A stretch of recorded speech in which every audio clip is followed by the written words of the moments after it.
मेरे प्रिय धर्म साथियों, सर्वप्रथम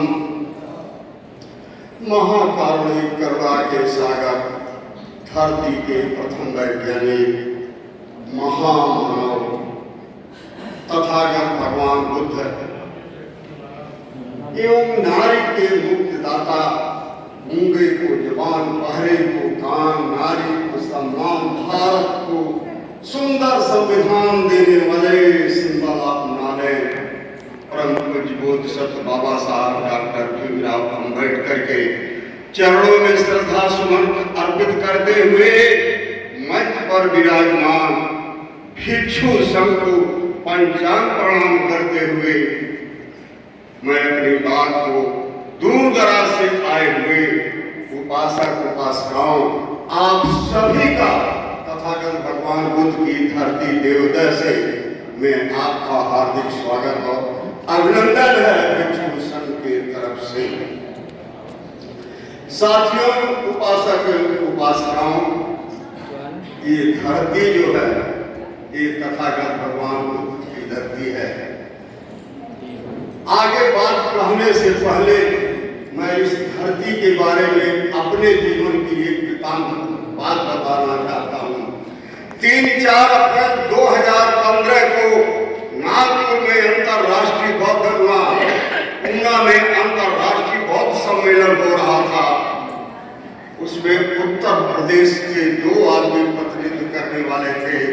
एक मेरा नाम इंजीनियर बीपी भारती, दूसरे लखनऊ के जगजीवन प्रसाद जी। उनका नाम था 2 आदमी हम लोग उत्तर प्रदेश से चल करके महाराष्ट्र ऊना में गए। साथियों, जेवनी रेलवे स्टेशन ऊना के पहले हम लोगों को ये हुआ कि अपना बिस्तर संभाल करके उतरने की तैयारी की जाए। उसी समय माननीय जगजीवन प्रसाद जी के पास टेलीफोन आया कि आपके लड़के की तबीयत खराब हो गई है, आप जल्द से जल्द वापस आ जाइए किसी भी साधन से। मेरे मित्रों, ऐसे शुभ अवसर पर जगजीवन प्रसाद जी प्लेटफार्म से बाहर नहीं निकल पाए, वहीं टिकट कटाए और फिर लखनऊ के लिए वापस हो गए। मैं उत्तर प्रदेश का अकेला एक आदमी पड़ा और जहां अंतर्राष्ट्रीय सम्मेलन हो, कई देशों के कई प्रांतों के लोग आए हुए हों और अपनी बात आप अपनी वेदना कहने को न मिले तो जरूर आपको कष्ट होगा। मेरे मित्रों, यही कष्ट हमें था। 3 तारीख को जब पहले सत्र की मीटिंग हुई, उस मीटिंग में जो है सारे लोग ऊपर बैठे थे हॉल में, इससे बड़ा हॉल था, तो बैठे हुए थे और उन्होंने कहा कि भगवान बुद्ध और बाबा साहब शादी ब्याह होती है, हल्दी लगाई जाती है, आप सब लोग जानते हैं। उसी के बारे में चर्चा करने लगे कि हल्दी प्रथा को कैसे समाप्त किया जाएगा, क्या लगाया जाएगा। मेरे मित्रों, मैं भी उसमें बैठा था। मैं भी जो है सोच करके कि नहीं, आप भगवान में, मैंने ऐसे कहा, चारों तरफ से टीवी और कैमरे लगे हुए थे। मैंने कहा भगवान बुद्ध के और बाबा साहब के नियमों को आप लोग भली बात नहीं जानते हैं और उनके नियमों में संशोधन करने वाले आप लोग कौन होते हैं।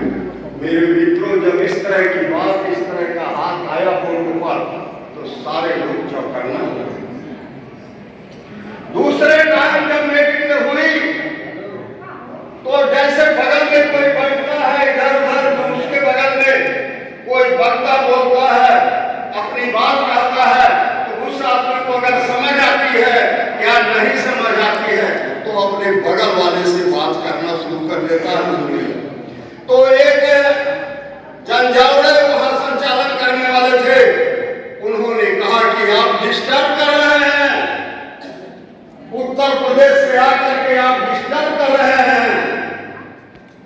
हमने कहा श्रीमान जी डिस्टर्ब नहीं कर रहे। दूसरे दिन की बात, हमने कहा डिस्टर्ब नहीं कर रहे हैं, आपने मुझे 2 मिनट का भी समय नहीं दिया कुछ कहने के लिए।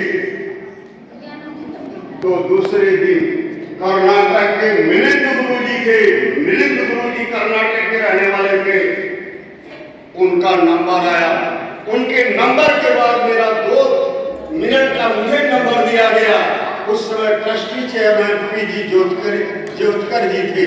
मुझे 2 मिनट का समय दिया गया और 2 मिनट का समय में कहे कि 2 मिनट में आप अपनी बात खत्म करके आप मंच छोड़ देंगे। मैं श्रीमान जी पहले पहुंचे, अभी जैसे सुखा किए हैं, मैं हकीकत की बात बता रहा हूं। हमने कहा बहुत बहुत धन्यवाद संचालक महोदय, आपने 2 मिनट का समय दिया है, लेकिन मैं 1.5 मिनट में ही अपनी बात समाप्त कर दूंगा। जैसे सूखा चारों तरफ से वो सार मानते हैं, मैंने कहा मैं भी तथागत भगवान बुद्ध की जन्मस्थली लूंगी, उनकी परिवहन निवारण स्थली कुशीनगर, कबीर साहब की परिवहन स्थली मगहर, उसके बीच में भगवान बुद्ध का ननिहाल महाराजा रंजन की राजधानी, जिसके नाम से महाराजगंज, उनकी बेटी महामाया, बेटी सुलक्षणा, महाराजा रंजन की धरती, भगवान बुद्ध के ननिहाल मैं देवदह से आया हूँ। इस तरह से जब मैंने कहा तो सारे लोगों ने कहा कि अब पंजाब प्रणाम उसे करना चाहिए। इस धरती की, इस मिट्टी की बात है, मुझे कहना पड़ा। देश और विदेश के लोग आते हैं तो एक चुटकी मिट्टी उठा करके ले जाते हैं और कहाँ ले जा करके रखते हैं, जो उनका अपने धर्म के अनुसार जो उनका पवित्र घर का स्थान होता है, देवी देवता उनके रहते हैं, उस मिट्टी का नमन करते हैं। तो धन्य है यह महाराजा रंजन की धरती कि इस धरती को जो है लोग जो है इस मिट्टी की इतनी महत्व है कि एक चुटकी मिट्टी अगर ले जाएंगे, अभी हमारे मुख्य अतिथि जी ने बताया कि अंधविश्वासों से दूर होइए, एक चुटकी अगर मिट्टी आप ले जाते हैं और तहे दिल से आप भगवान बुद्ध और बाबा साहब का स्मरण करते हैं तो निश्चित है दुख है, दुख का कारण है, उसका निवारण भी है, उसका उपाय है। मेरे मित्रों, बातें तो बहुत है, तथागत भगवान बुद्ध के मानने वाले, बाबा साहब के मानने वाले, मैं आज इसलिए ज्यादा पसंद हूँ कि आज मेरे मुख्य अतिथि जी ने आप लोगों को, माताएं और बहनों को, सबको इतनी अच्छी बात बताया कि जो है कि अंधविश्वास से दूर होइए और अपने साथ अगर आप यहाँ से जाए तो बाबा साहब बुद्ध जी का, महात्मा ज्योतिबा राव फूले का, सतपति महाजन अपने बहुजन समाज में जब सभी महापुरुषों का जो है आप फोटो अगर ले जाकर के करते हैं तो सुबह जब उठते हैं तो हर आदमी का रात में सुबह शरीर, लेकिन जब सुबह जब आप उठते हैं उनका फोटो देखेंगे तो आपको वह ऊर्जा मिलेगी। मित्रों, उपासक उपासिकाओं, समय बहुत हो गया, बहुत ज्यादा कहना नहीं है। मैं सिर्फ एक बात और कहना चाहता हूं कि आप लोग इस क्षेत्र के जितने भी बसवासी हैं या दूर दराज से आप देखिए, यहाँ चल करके इस मिट्टी पर आगरा से कितनी दूर से लोग आ गए हैं, महाराष्ट्र से आ गए हैं, मध्य प्रदेश से आए हैं, तो ये तथागत भगवान बुद्ध की जन्म स्थली है। इतिहास में मुझे पढ़ाया गया, शायद बताया भी गया है कि फरंदा तहसील में देवदह के समय का कोई रिकॉर्ड है। मैं भली भांति नहीं परिचित हूँ, देवदह का कोई रिकॉर्ड है। भगवान बुद्ध के समय में इस जमीन का नाम, इस क्षेत्र का नाम, इस राज्य रजवाड़े का नाम देवगढ़ पड़ता था, जहाँ पर बहुत सी पुष्करणी बनी हुई है और वहाँ पर लोग बहुत ही आराम, सुख और चैन से रहा करते थे।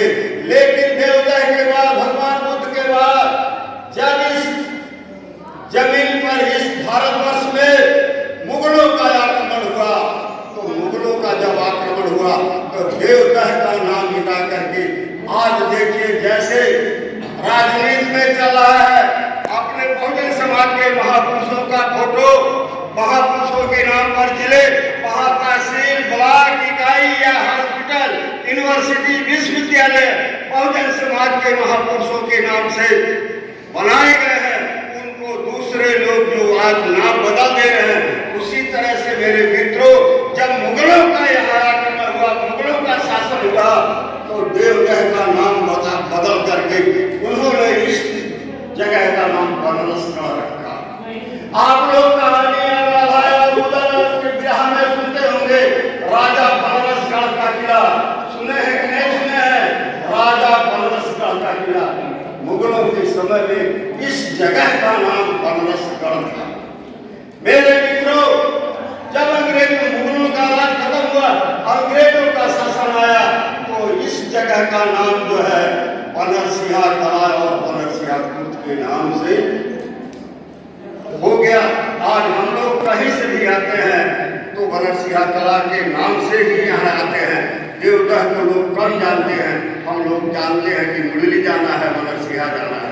मेरे मित्रों, इस मिट्टी की, इस धरती के का यह इतिहास रहा है।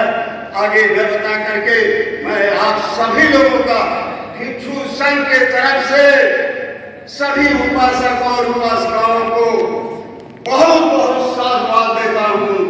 भवतु सब मंगलम रक्षन्तु सब देवता, भवतु सब मंगलम रक्षन्तु सब देवता, भवतु सब मंगलम रक्षन्तु सब देवता। बहुत बहुत साधुवाद। सबका मंगल हो, भगवान बुद्ध की करुणा हो। और धर्म की क्या पहचान? और धर्म की क्या पहचान? घर घर में हम जाएंगे, घर घर में हम जाएंगे, बहुत बहुत धन्यवाद आप लोगों को। साथ साथ साथ साथ की तरफ से आपने अपनी बात को रखा और देवदह को यही नहीं, वो लखनऊ में देवदह की बात को रख करके इसको दुनिया के मानस पटल पे ले जाने का प्रयास किया। और भिक्षु संघ की तरफ से हम सबको आशीर्वाद दिए, मंगल कामना किए। ये हम लोग के लिए बहुत ही अच्छी बात है।